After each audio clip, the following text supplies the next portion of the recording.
నమస్తే అండి అందరికీ. Welcome back to my channel pleasant thoughts. ఎలా ఉన్నారు? అందరూ బాగున్నారు అని ఆశిస్తూ ఈరోజు టాపిక్లోకి వెళ్ళిపోదాం.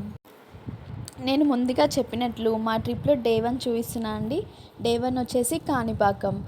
మేము కాణిపాకం చూసి కూడా చాలా ఇయర్స్ అవుతుందని, ఎలాగో ఏ పని మొదలుపెట్టినా వినాయకుడితో స్టార్ట్ చేయాలనేసి మేము కాణిపాకం ప్లాన్ చేసాం.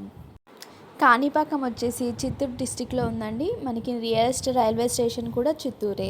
చిత్తూరు నుంచి కాణిపాకం 11 కిలోమీటర్స్ అంతే. సో మేము ఎర్లీ మార్నింగ్ సాటర్డే రోజు Kacheguda to Madurai weekly special express ట్రైన్లో స్టార్ట్ చేసాం. ఆ ట్రైన్ చిత్తూరు రీచ్ అయ్యే వరకు 6:10 ఈవినింగ్ అవుతుంది. సో మేము రైల్వే స్టేషన్లో దిగేసామండి. అప్రాక్సిమేట్లీ ఒక 15 మినిట్స్ డిలేతో చిత్తూరు రైల్వే స్టేషన్కి వచ్చాం.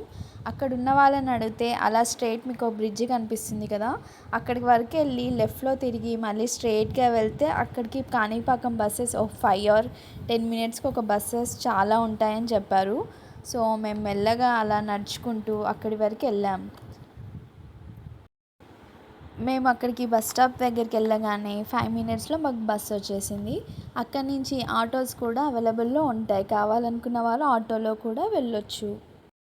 ఈ చిత్తూరు నుంచి వేలూరు గోల్డెన్ టెంపుల్ కూడా దగ్గరే అవుతుందండి. దానికి కూడా నెంబర్ ఆఫ్ బస్సెస్ ఉంటాయి ఇక్కడి నుంచి.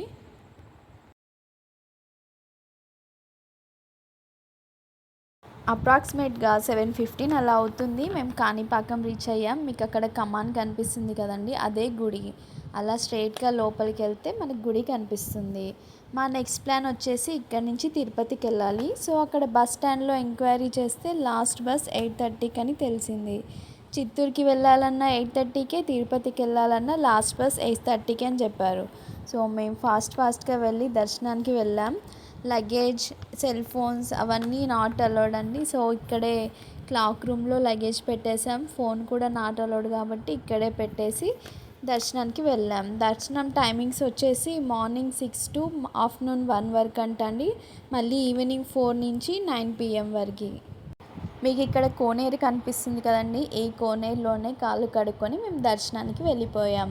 దర్శనం పెద్ద టైం ఏం పట్టలేదండి. ఒక 15 to 20 మినిట్స్లో వచ్చేసాం. పెద్ద లైన్ ఏం లేదు, ఫ్రీ దర్శనంలోనే అయిపోయింది. ఈ కాణిపాకం టెంపుల్ని శ్రీ వరసిద్ధ వినాయక స్వామి టెంపుల్ అని కూడా అంటారు. ఇక్కడ వినాయకుడు స్వయంగా వెలిసాడంట అండి.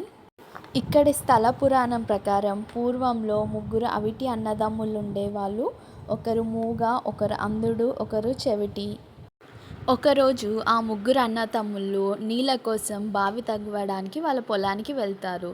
అక్కడ తవ్వుతుండగా వాళ్ళ గడ్డెపార ఒక రాయికి తగులుతుంది, గట్టిగా ఉన్న రాయికి. ఆ రాయిని తగలగానే అక్కడ అంతా రక్తం కారిపోతుంది.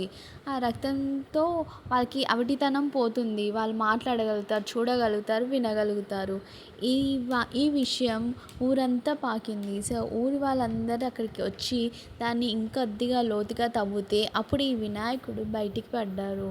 సో అక్కడి నుంచి ఆ స్థలంలో ఎప్పుడూ ఆ బావిలో నీళ్ళు ఎండనే లేదంటండి ఇప్పటివరకు. అక్కడ ఎప్పుడూ నీళ్ళు ఉంటాయి.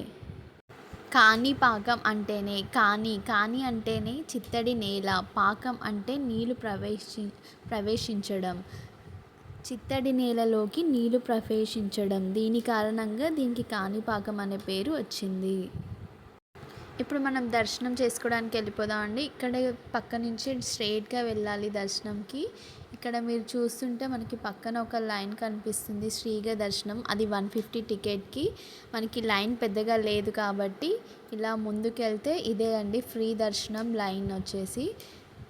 మనకి ఫోన్స్ అవన్నీ అలో లేదండి. ఒకవేళ తీసుకెళ్ళినా అక్కడ సెక్యూరిటీ వాళ్ళు ఉంటారు, ఆపేస్తారు. అండ్ మీరు ఇక్కడ మీరు ఫోటోలో చూస్తుంటే స్వామివారి నిజరూప దర్శనం టైమింగ్స్ ఉన్నాయండి. మీరు ఎవరైనా వెళ్ళాలి అనుకుంటే ఈ టైమింగ్స్ ప్రకారం మీరు ప్లాన్ చేసుకోవచ్చు.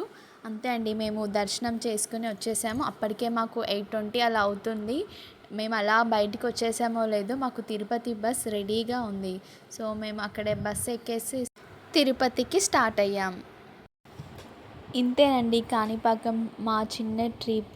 స్వామివారి అనుగ్రహంతో మాకు దర్శనం చాలా బాగా అయింది. ఇప్పుడు ట్రెండింగ్ గిబ్లీ ఫోటో కాబట్టి మా ఫ్యామిలీ ఫోటో కాణిపాకంలో దిగింది పెట్టేశానండి. ఇప్పుడు తిరుపతికి స్టార్ట్ అయ్యాం కాబట్టి బాయ్ అండి. See you in Tirupati.